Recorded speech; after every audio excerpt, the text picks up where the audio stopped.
बिस्मिल्लाहिर्रहमानिर्रहीम। Dear students, मैं आपका फिजिकल टीचर मुश्ताक अहमद। हम क्लास के अंदर पढ़ रहे थे चैप्टर 10 थर्मोडायनामिक्स, उसको हमने वाइंड अप कर लिया था। हमारा एक ही चैप्टर, उसके चंद आर्टिकल्स रह गए थे। Chapter 9 physical optics. Physical optics is all about light. कि बेसिकली फिजिकल ऑप्टिक्स के अंदर हम फिजिकल की बात करें, ऑप्टिक्स की बात करें, तो हम वो बात करेंगे जिसको हम लाइट से देख सकते हैं। तो इसका मतलब है इस चैप्टर के अंदर हमने लाइट को स्टडी करना है, लाइट के पैटर्न्स को, फिनोमेनास को, तो उसकी नेचर को, एटसेट्रास। ठीक है, इन तमाम चीज़ों को हमने देखना है। तो सबसे पहले अगर हम कह रहे हैं कि हमने लाइट के मतलब देखना है, तो सबसे पहले तो देखेंगे कि लाइट है क्या। ठीक है, लाइट है क्या। तो लाइट को अगर हम डिफाइन करते हैं बच्चों, light is a form of energy which makes sensation of vision। जो बेसिकली क्या करती है, लाइट एक ऐसी एनर्जी की फॉर्म है जो बेसिकली हमें इस काबिल बनाती है कि हम चीज़ों को देख सकें। कह रहा है कि अगर हमें ये इस काबिल बनाती है कि हम चीज़ों को देख सकें, तो प्यारे बच्चों फिर हम ये देखेंगे कि लाइट के मतलब इस चैप्टर के अंदर हमने क्या कुछ डिस्कस करना है, कौन कौन सी चीज़ें हैं कि जिनके ऊपर डिस्कशन किया जा चुका है। ये कुछ बेसिक चीज़ें हैं जिनको हम डिस्कस करेंगे। बहुत सारे मुस्लिम साइंटिस्ट ने भी लाइट के मतलब बहुत कुछ बताया। ठीक है, लेकिन ज़्यादातर हम जो फॉलोइंग कर रहे होते हैं, हम न्यूटन या उसके फर्दर कंसेप्ट को लेके चल रहे होते हैं। और सबसे पहले बेसिकली न्यूटन ने हमें एक थ्योरी दी थी। ठीक है, वो कि बहुत से पहले भी बहुत सारी थ्योरीज एग्जिस्ट करते हैं, पर न्यूटन की थ्योरी को बहुत अरसे तक फॉलो किया जाता रहा, करेक्ट समझा जाता रहा। ठीक है, उसकी वजह क्या, न्यूटन ने बेसिकली कहा क्या था, न्यूटन ने कहा था light is a form of capsule corpuscles. ठीक है, कि जो लाइट हम तक पहुंचती है वो कार्पसल, इसको कार्पसल थ्योरी बोला जाता है। न्यूटन की जो थ्योरी है उसको कार्पसल थ्योरी बोला जाता है। ठीक है, और कार्पसल्स की फॉर्म में, मीन पार्टिकल्स की फॉर्म में, जिसको फोटॉन बोला गया, छोटे छोटे पैकेट्स। ठीक है, जिनको क्वांटा बोला गया। ठीक है, तो वो उसने कहा कि इसका मतलब ये है कि अगर हम न्यूटन की बात करें, अगर हम न्यूटन की बात करें, तो न्यूटन के मुताबिक, न्यूटन थ्योरी जो है उसके मुताबिक अगर हम बात करते हैं, ठीक है, तो अगर हम उसकी थ्योरी की बात करते हैं तो फिर तो वो कह रहा है कि क्या है, लाइट पार्टिकल की तरह से बात कर रही है। ठीक है, क्यों, उसने ये पार्टिकल का वर्ड क्यों यूज़ किया, उसने कहा कि जब हम ये कह रहे हैं कि कार्पसल्स हैं, ठीक है, कार्पसल थ्योरी भी इसको बोला जाता है। ठीक है, तो कार्पसल्स हैं, तो कार्पसल्स उसने कहा बेसिकली क्या है, पार्टिकल्स हैं। और वो कह रहा है कि अगर पार्टिकल्स हैं तो क्यों, उसने कहा कि हमने ये देखा है कि लाइट को हमने बड़े अच्छे तरीके से रिफ्लेक्शन करते हुए भी देखा। कि जैसे मैं अगर कोई टेनिस बॉल हाथ में लेता हूँ, कोई पार्टिकल लेता हूँ, उसको दीवार के ऊपर मारता हूँ, टकरा के वापस आएगी। तो उसने कहा यही चीज़ हम लाइट के साथ भी देखते हैं, लाइट रिफ्लेक्शन कर रही है, so light is a particle, चूँकि कार्पसल थ्योरी को ओके कर रही है। एक उसने कहा वो रिफ्लेक्शन को ओबे करती है, दूसरा उसने कहा कि इसी कार्पसल थ्योरी की मदद से न्यूटन के मानने को, न्यूटन की थ्योरी को लेते हुए हम रिफ्रैक्शन को भी स्टडी करते हैं, रिफ्रैक्शन ऑफ लाइट को भी बड़े अच्छे तरीके से स्टडी करते हैं। लेकिन जहाँ जाके हमारा ब्लॉक लगा वो क्या था कि हम न्यूटन की इस कार्पसल थ्योरी को यूज़ करते हुए या न्यूटन की इस लाइट को पार्टिकल के मानते हुए इंटरफेरेंस को नहीं बता पा रहे थे, हम पोलराइजेशन को नहीं बता पा रहे थे, हम डायफ्रैक्शन को नहीं बता पा रहे थे। ठीक है, तो उसने कहा कि जब हम इन इंटरफेरेंस को और इन चीज़ों को नहीं बता रहे, तो वो कह रहे हैं रिफ्लेक्शन तो पार्टिकल्स भी करते हैं, रिफ्रैक्शन तो पार्टिकल भी करते हैं। ठीक है, इसका मतलब ये हुआ कि यहाँ भी पार्टिकल की तो है, लेकिन फिर आपके पास एक डच साइंटिस्ट था। ठीक है, उसने यहाँ पे ये कहा 1678 के अंदर हाइगन, ठीक है, हाइगन ने ये कहा था, हाइगन कि लाइट को बिहेव करते हैं, लाइट बिहेव एज वेव, वो साइंटिस्ट था बेसिकली जिसने बोला था कि लाइट को वेव के तौर पे देखा जाता है, और अगर लाइट को वेव के तौर पर देखा जाए तो आप रिफ्लेक्शन और रिफ्रैक्शन को तो ऑब्जर्व कर ही सकते हो, लेकिन आप इंटरफेरेंस को भी ऑब्जर्व कर सकते हो, आप डायफ्रैक्शन को भी ऑब्जर्व कर सकते हो, आप पोलराइजेशन को भी ऑब्जर्व कर सकते हो। अगर हाइगन की इस बात को करेक्ट मान लिया जाए तो तब। अब वो कह रहा है कि जब अगर आप इन बेसिक चीज़ों की बात करते हो तो उसने कहा कि लाइट है क्या, अगर वेव है, अगर एक वेव है तो आप वेव को जनरेट कैसे करोगे। ठीक है, तो हमारा क्वेश्चन आता है जी, how we can generate a wave, कि हम किस तरह से एक वेव को जनरेट कर सकते हैं। ये क्वेश्चन अगर हमसे राइज किया जाए तो कह रहे हैं अगर एक वेव को बनाना है तो उसके लिए फिर हमें क्या चीज़ समझनी पड़ेगी। अगर इसकी एग्जांपल मैं आप बच्चों को ऐसे देता हूँ कि अगर एक पानी का बीकर लेते हैं और बीकर में पानी पड़ा हुआ बिल्कुल स्टैटिक पोजीशन में, बिल्कुल स्टैटिक पोजीशन में, मैं एक पेंसिल लेता हूँ और पेंसिल के टिप को पानी की सरफेस के ऊपर टच करता हूँ, बार बार उसकी सरफेस को डिस्टर्ब करता हूँ, तो मैं देखता हूँ कि वेव्स प्रोपेगेट हो रही हैं, प्रोपेगेट हो रही हैं, आके डिस्पर्शन आ रही है उनके अंदर, और जो प्रोपेगेशन आ रही है, फॉर एग्जांपल वाटर वेव्स के अंदर, वाटर वेव्स के अंदर जो प्रोपेगेशन आ रही है वो बेसिकली कुछ इस तरह से है कि वो कॉन्सेंट्रिक सर्कल्स की फॉर्म में इस तरीके से प्रोपेगेट हो रही है, और कुछ ऐसे है, इस तरह से, कुछ ऐसे है, कुछ ऐसे है, ऐसे, इस तरह से, इस तरह से, इस तरह से, इस तरह से, यूँ कि वेव बेसिकली आपके पास इस तरह से। लेकिन हम कह रहे हैं कॉन्सेंट्रिक सर्कल, सर्कल तो बेसिकली 2 डायमेंशन है। इसका मतलब ये हुआ कि हम ये कह सकते हैं वाटर वेव्स इन नेचर किस तरह की होती हैं। वाटर वेव्स इसका मतलब है इन नेचर 2 डायमेंशनल वेव्स हैं। इसका मतलब है 2 डायमेंशनल वेव हैं, one from here, one from the other. ठीक है, अब वो कहता है कि अच्छा अब अगर वेव बनानी है तो वेव कैसे बनाएंगे। उसने कहा वेव बनाने के लिए आप उन तमाम सरफेस के पार्टिकल्स को आपस में कोइंसाइड करें जो सेम फेज से वाइब्रेट करते हैं। कि जैसे अगर हम एक वेव की बात करते हैं, अगर मैं बच्चों एक वेव बनाऊं, ये इसी के साथ एक और वेव बनाऊं,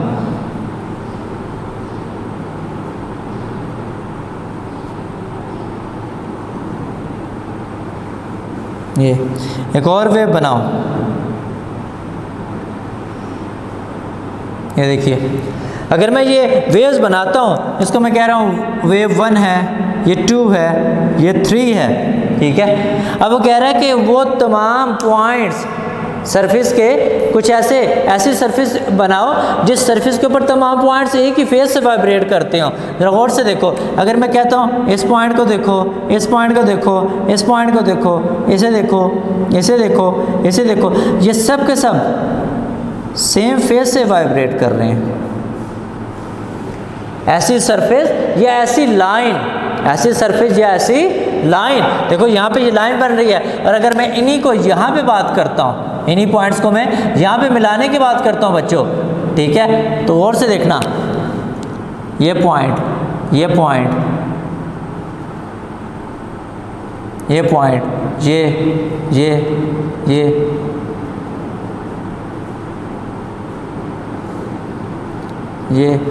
ये सब के सब पॉइंट यहाँ पे ऑलमोस्ट क्रस्ट को रिप्रेजेंट कर रहे हैं। जब वो क्रस्ट को रिप्रेजेंट कर रहे हैं तो क्रस्ट क्या है, वो मैक्सिमम पोजीशन जो मेन पोजीशन से है। इसका मतलब सब का सब क्या है, सब के सब सेम फेज से वाइब्रेट कर रहे हैं। तो जब सब के सब सेम फेज से वाइब्रेट कर रहे हैं तो कह रहे हैं ऐसे पॉइंट्स को हम क्या कहते हैं। हमने कहा जी इसको हम डिफाइन करते हैं वेव फ्रंट, इसको हम डिफाइन करते हैं वेव फ्रंट। वेव फ्रंट क्या है, इधर देखिएगा, such a surface on which all points vibrate with same phase called wave front। कि वेव फ्रंट क्या है, वो सरफेस, वो पॉइंट जिसके ऊपर तमाम के तमाम पॉइंट्स एक ही फेज से वाइब्रेट करें, तो वो बेसिकली आपके पास वेव फ्रंट कहलाता है। इसका मतलब अगर हम एक वेव को बनाना चाहते हैं, तो हमें क्या करना पड़ेगा, वेव फ्रंट को आपस में कंबाइन करना पड़ेगा, अब वो कह रहा है अगर वेव फ्रंट की बेस पर अगर आप वेव्स को कंसिडर करते हैं, तो बेसिकली आपके पास वेव फ्रंट कितनी तरह के सोर्सेज के हो सकते हैं। इसकी दो तरह की हेडिंग हो सकती है, सोर्सेज ऑफ वेव फ्रंट या टाइप्स ऑफ वेव फ्रंट। ठीक है, इसको देखते हैं जी। ठीक है, दो तरह से आप दे सकते हैं, टाइप्स ऑफ वेव फ्रंट, ये हेडिंग भी दे सकते हैं। ठीक है, आप इसके अगेंस्ट ये हेडिंग भी दे सकते हैं, सोर्सेज ऑफ वेव्स।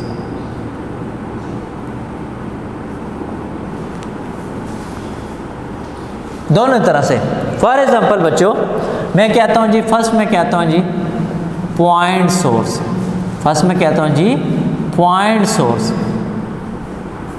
कि मेरे पास कोई पॉइंट सोर्स है।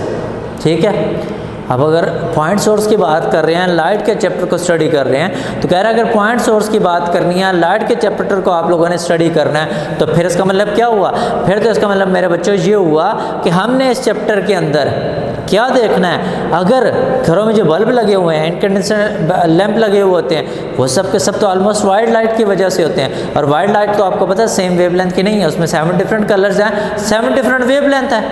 तो इसका मतलब क्या है, पॉइंट सोर्स यूज़ करना है। ठीक है, तो आपके पास क्या है, laser light, single laser light. So मैं कोई ऐसा पॉइंट सोर्स लेता हूँ, ठीक है, मैंने पॉइंट सोर्स ले लिया, ये देखिएगा।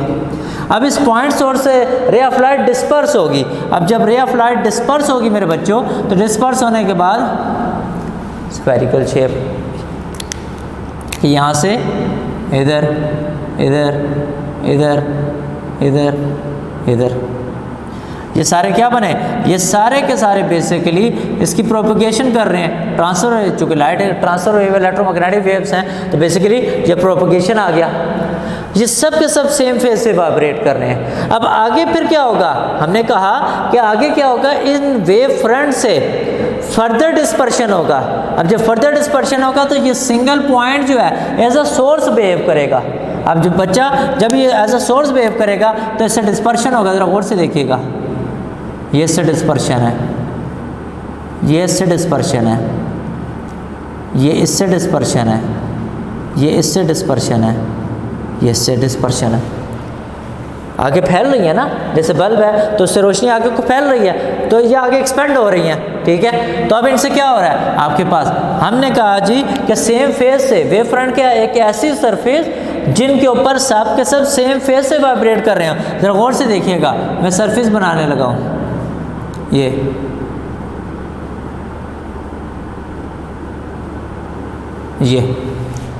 तो मैंने इन तमाम के तमाम पॉइंट्स को ज़रा एक पॉइंट के ऊपर टच कर रहे हैं, ये सब के सब एक पॉइंट पर टच कर रहे हैं बच्चों।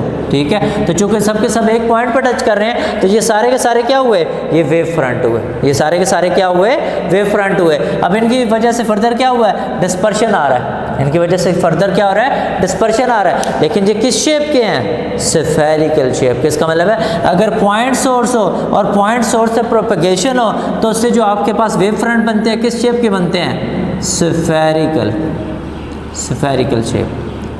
आप कह रहे होंगे कि सर ने तो यहाँ पे स्फेरिकल नहीं बनाया, चूँकि मेरे पास बोर्ड है और ये 2 डायमेंशन में, लेंथ ब्रेथ 2 डायमेंशन में है, तो इसलिए मैं इसको नहीं बना सकता।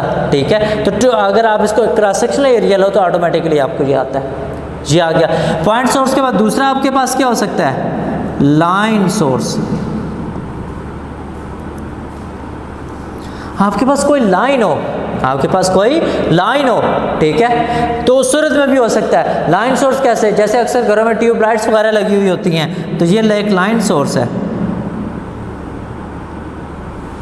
अब इससे मेरे बच्चों लाइट कैसे डिस्पर्स होगी, ये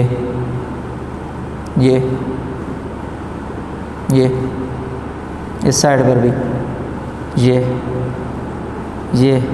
तो ये अब आपके पास किस किस्म की शेप बन रही है? ये सिलेंड्रिकल शेप बन रही है।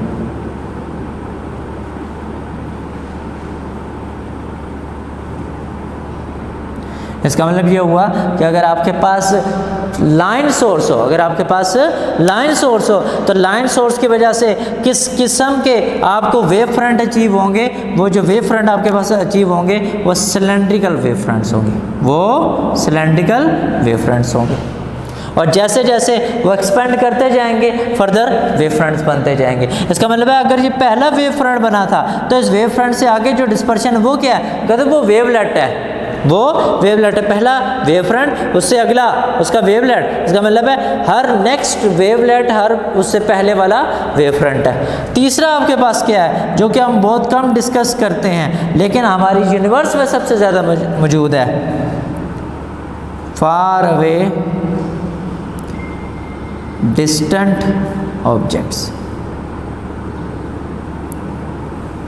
कि अगर हमारे पास बहुत दूर सोर्स हो, जैसे कि मैं अपने बच्चों को एग्जांपल दूं कि सूरज ज़मीन से बहुत ज़्यादा दूर है, तो सूरज ज़मीन से बहुत दूर ज़्यादा दूर है तो मैं फॉर एग्जांपल बनाता हूँ, यहाँ पे सन है और उससे बहुत ही दूरी के ऊपर यहाँ पे कहीं अर्थ एग्जिस्ट करती है। तो अब सन चूँकि स्फेरिकल शेप है तो उससे क्या होगा? स्फेरिकल वेव फ्रंट जनरेट होंगे ये, और आगे आगे जाते जाएंगे, डिस्पर्स होते जाएंगे। लेकिन अब मुझे मेरे बच्चों एक बात बताओ, ये spherical wave front forward direction में प्रोसीड तो कर रहे हैं, फॉरवर्ड डायरेक्शन में प्रोसीड तो कर रहे हैं, लेकिन जब ये ज़मीन पर सरफेस ऑफ अर्थ पर पहुंचेंगे तो जो पोर्शन है इसका सरफेस ऑफ अर्थ पर पहुंचेगा, क्या वो ऑलमोस्ट प्लेन नहीं हो गया? क्या वो ऑलमोस्ट प्लेन नहीं हो गया? इसका मतलब है कि अगर किसी फार अवे ऑब्जेक्ट से, अगर किसी फार अवे ऑब्जेक्ट से आप वेव्स लेते हो, ठीक है, तो उससे जो आपके पास स्फेरिकल शेप वेव फ्रंट आएंगे वो आपको जब डिलीवर होंगे तो बेसिकली प्लेन वेव फ्रंट्स होंगे, प्लेन वेव फ्रंट्स होंगे। ठीक है, ये तो ये आपके पास है। ठीक है, तो ये बेसिकली आपके पास डिस्कशन में आता है वेव्स फ्रंट की 3 टाइप्स हैं। एक पॉइंट सोर्स की बेस पे स्फेरिकल, ठीक है, एक लाइन सोर्स के बेस पे सिलेंड्रिकल और एक फार अवे ऑब्जेक्ट की बेस पर प्लेन। ठीक है, प्लेन हमें अपीयर होता है, प्लेन होता नहीं है पर हमें प्लेन अपीयर होता है। अब जब हम इन तमाम पॉइंट्स को कंबाइन करते हैं, ठीक है, और हाइगन जो मैंने आपको लेक्चर के स्टार्ट में कहा था कि हाइगन बेसिकली वो साइंटिस्ट था जिसने न्यूटन के स्कॉर्पियल थ्योरी को ओवरकम करके वेव के लाइट की वेव नेचर के मतलब बताया था। तो हाइगन का प्रिंसिपल था क्या? हाइगन का प्रिंसिपल बेसिकली था क्या जिसको हमने स्टडी करना है? ठीक है, तो उसको देखते हैं। आइए हाइगन प्रिंसिपल को हम स्टडी करते हैं और देखते हैं कि हाइगन प्रिंसिपल ऐसा क्या है जिसको लाइट के अंदर बहुत ज़्यादा इंपॉर्टेंट हासिल भी है। हाइगन principle, if the location of the wave front at any instant T, अगर हम चाहते हैं कि हम वेव फ्रंट की लोकेशन मालूम कर लें, जैसे पीछे मैंने अभी आपके सामने वेव फ्रंट बनाया भी, अगर हम उसकी लोकेशन को मालूम करना चाहते हैं किसी भी टाइम टी के ऊपर, is known as Huygens principle enable us to determine the shape and location of the wavefront।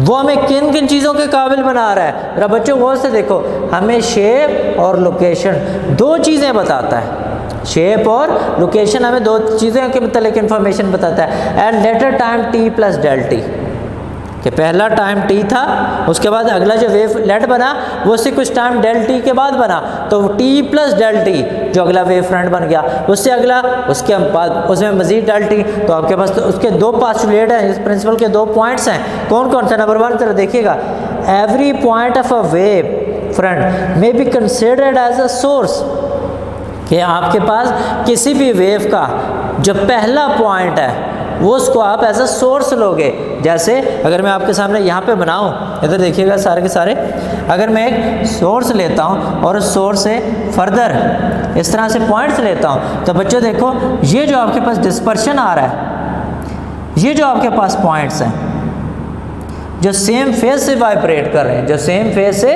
Vibrate कर रहे हैं, इन तमाम को ये बेसिकली क्या है? Every point of a wave front में be considered as a source. इसका मतलब है ये सारे के सारे क्या होंगे?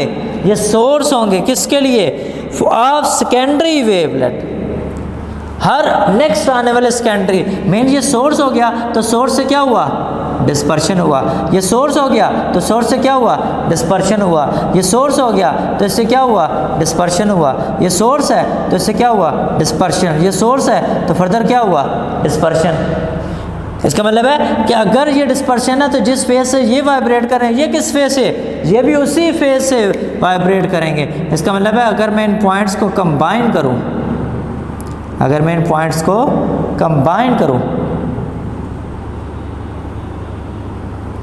तो ये जो आपके पास सरफेस आएगी ये वेवलेट कहलाएगी। क्यों, ये उन तमाम सोर्सेज से मिलकर बनी है जो उसी फेज से वाइब्रेट करते हैं। ठीक है, तो आपका पहला पॉइंट क्या है, every point of a wave front में be considered as a source of secondary wavelength which spread out in forward direction with speed equal to the speed of propagation of wave. और इनकी speed वही होगी जिस speed से wave generate हो रही हैं। किस डायरेक्शन में, फॉरवर्ड डायरेक्शन। किस डायरेक्शन में, फॉरवर्ड डायरेक्शन में। सेकेंड पॉइंट क्या है, the new position of a wave front, the new position of the wave front after a certain interval of time, किसी खास इंटरवल ऑफ टाइम के बाद, by constructing a surface that touches all the secondary wavelet. ये देखिए मैंने सारे secondary wavelets को आपस में टच किया तो एक सरफेस बन गई। जो सरफेस मुझे बता रही थी कि अगर ये ओरिजिनल टाइम टी पर था तो ये उससे टाइम डेल टी के बाद था, तो ये जो आपके पास बना जिसका टाइम था तो यहाँ पे आ जाता t plus del t total time. तो कह रहा है आप डिस्टेंस मालूम कर सकते हैं कैसे, डिस्टेंस फार्मूला क्या होता है, s is equal to v into t, s is equal to v into t. पर क्या आपके पास लाइट इलेक्ट्रोमैग्नेटिक इन नेचर है, यस, तो उसकी स्पीड क्या होगी, सी, तो यहाँ से ऐसा आ जाता है सी इंटू डेल टी की। तो इसका मतलब है एक सोर्स से, एक वेव फ्रंट से दूसरे वेव फ्रंट के दरमियान में, या एक वेव फ्रंट से दूसरे वेवलेट के दरमियान का ये जो आपका डिस्टेंस है एस, ये हमने इस तरह से मालूम कर लिया। हाइजीन का ये प्रिंसिपल बड़ा बेहतरीन था। हाँ, ये बात है कि इस हाइजीन अपने इस प्रिंसिपल में, ठीक है, वेव के फिनोमेना को, ये वेव के एग्जिस्टेंस को सही तरीके से नहीं बता सका। बाद में एक और साइंटिस्ट है थॉमस यंग, ठीक है, जिसने इसके इस वेव के नेचर को, ठीक है, या वेव के डिवीजन को, वेवलेंथ को बड़े अच्छे तरीके से एक्सप्लेन किया था, जो कि आपकी बुक में नेक्स्ट आर्टिकल भी आएगा इससे, यंग डबल स्लिट एक्सपेरिमेंट वाला। ठीक है, तो बेसिकली यंग ने क्या किया था, इस हाइगन के प्रिंसिपल को एक्सटेंड किया था, हाइगन के प्रिंसिपल को ही एक्सटेंड किया था। इंशाल्लाह उसको नेक्स्ट पढ़ेंगे। नेक्स्ट लेक्चर तक के लिए अल्लाह हाफिज़।